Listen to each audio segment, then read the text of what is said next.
Hey, good evening, everyone. Happy Monday night. I hope you guys are having a great start to your week and that things are going well.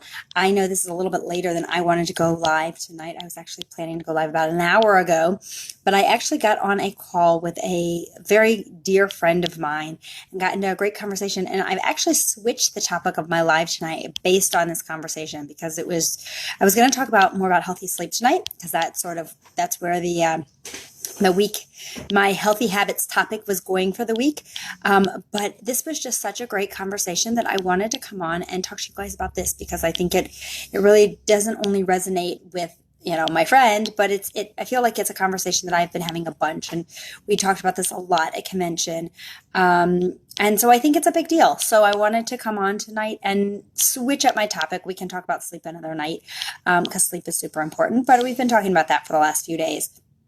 And so I really wanted to talk about comparative realities, right?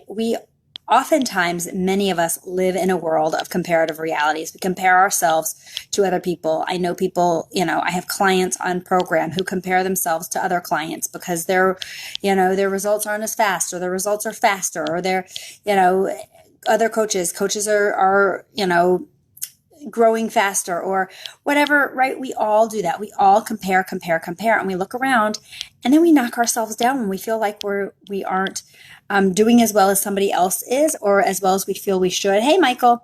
And it's really hard. Or sometimes we build ourselves up into this false sense of reality because we're comparing ourselves to someone else and we feel like we're so far ahead. So then we let ourselves sort of slide. Okay, you know what? I'm so far ahead. I'm doing so much better than all these people. And so then we pull back and we don't work to the best of our potential. So, that comparative reality can really get us from both ends. And sometimes that comparative reality can do some good and can push us forward and make us work to our full potential. Because if we're not really working to our full potential. So it's really important to remember to be you, right? To be you. Who are you, right? Who are you? Who am I, right? The world doesn't have another person like you. You are the only you. You are the only one out there like you, which is really a cool thing, right? So nobody else can give the world what you have. And you really just need to be yourself, right? And find who that is and find the amazing essence of what you can give to the world, right? We are all put here for a very important reason. I'm a very firm believer of that. Right? We are all here for a reason. We are all here to bring good into this world. We are all here to, help other people in some way, shape, or form. And it's really important to be able to recognize that. Sometimes we feel really down on ourselves, and sometimes we feel like we aren't here for good, right? But we are, because if we weren't, we wouldn't still be here. This is something that I talk a lot to my kids about, right? Is that we're put in this world with very, very unique and special talents, each one of us. And we have to find what those are and find how we can bring those out and make the best of that, right? But I was given an example. We were at convention. We had a speaker who was talking to us, and he gave an amazing talk about this, about comparative reality. And what he said, everybody has a goal, right? And their goal might be, if we have a ramp, their goal might be here if this is the end of the ramp, right? But where you start on that ramp, everybody's got to climb that ramp to get to that goal, right? But where you start on the ramp, everybody's is very different. So when I talk to a client on program, right, and I see one client who says, "Oh my goodness, I'm, looking in the support group, and all these people are having this, these huge weight losses, and mine isn't as fast." Well, we have no idea where that other person started that has this huge weight loss. I can tell you, I've had clients who've gone and eaten a whole bunch of crazy things. Yes, I am definitely late tonight, Amy. I started off saying that I was late tonight because I ended up in a conversation with somebody that went long. But right, we could have a client that goes and eats a whole bunch of stuff, like junk, before they start program, because right, they're going to have this last binge before they get on program. Well, when then they get on program, their weight is an inflated weight when they start. So they may have this huge loss the first week. Where if they hadn't done all that, they wouldn't have had nearly as huge of a loss, right? It's not a real, it's inflated. Where somebody else who's coming on program who's been eating pretty clean and been watching what they're eating and just needs to step it up may not have this huge loss because they're not going through that crazy detox and they're not having that big, rapid first beginning weight loss, right? You can't compare yourself to one another. Everybody's bodies are different, how they respond. Everybody's minds are different, how they respond to a situation, right? The best is to stand in a room and watch when something happens, how different people react to the same exact situation, right? And that's sort of the same idea with comparative reality. We all are individuals. We all think differently. We all process differently. Our bodies respond differently. And so we're going to react to a situation very differently. And I have this conversation with my kids a lot because how we respond to situations really define a lot about who we are, right? So when something goes on and, one kid behaves in a way they shouldn't towards another kid. Yes, that happens quite frequently in my house. Though you don't see that on Facebook, you only see the smiling faces, but it happens, right? My response to the kid that has something done to them is to tell them that their reaction is a reflection of themselves, right? So for instance, hey Gail, an example of this, one of my kids comes up and whacks another kid. Yes, it happens. I can tell you it happens. I love my children, but it happens, right?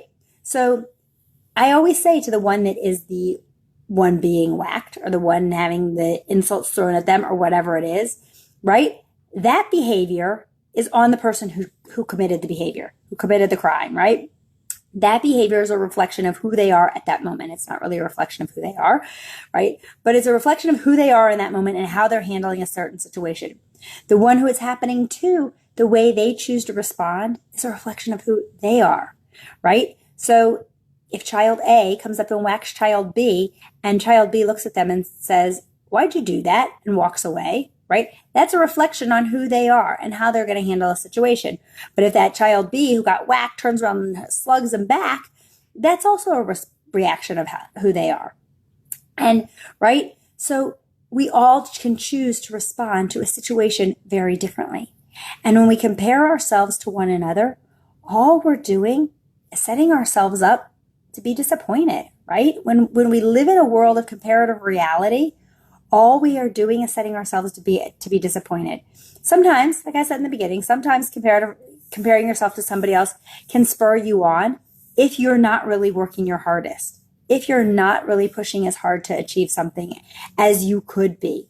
But it's really hard, right? And we see this a lot with kids in school. We see the pressure and the amount of anxiety and the amount of depression now that goes on with kids in middle schools and high schools, even in elementary school, because there's this crazy, crazy pressure that they put on themselves to be the best, to compare themselves to their friend or to their classmates or whatever. And it's gotten really dangerous and really scary. That's why, the suicide rates of teenagers has gone way up and high schoolers and college age kids, right? It's gone way up. And it's all because of this crazy comparative reality, right? We all compare ourselves to what somebody else is able to do, but our skills are all very different, right? We're all given very unique set of talents, and we need to find those for ourselves. And we need to really work through those things.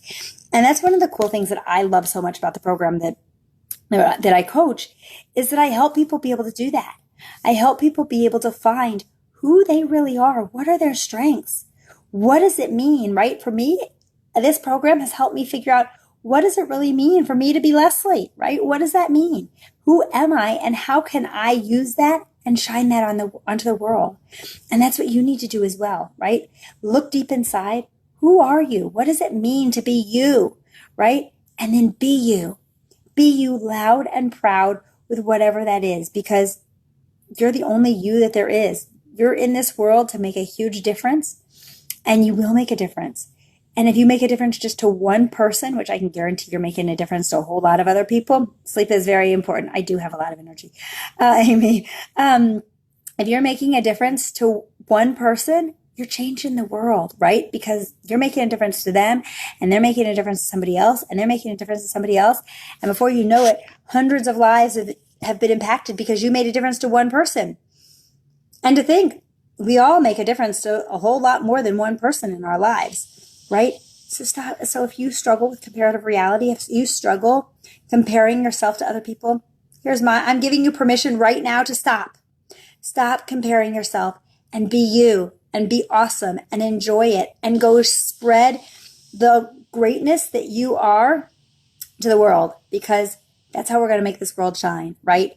Is if we stop comparing ourselves to one another, stop comparing our successes or or what we feel are failures. Failure is not, failure is first attempt in learning, right? When we stop dwelling on that and we can find the beauty in things, we're going to change the world.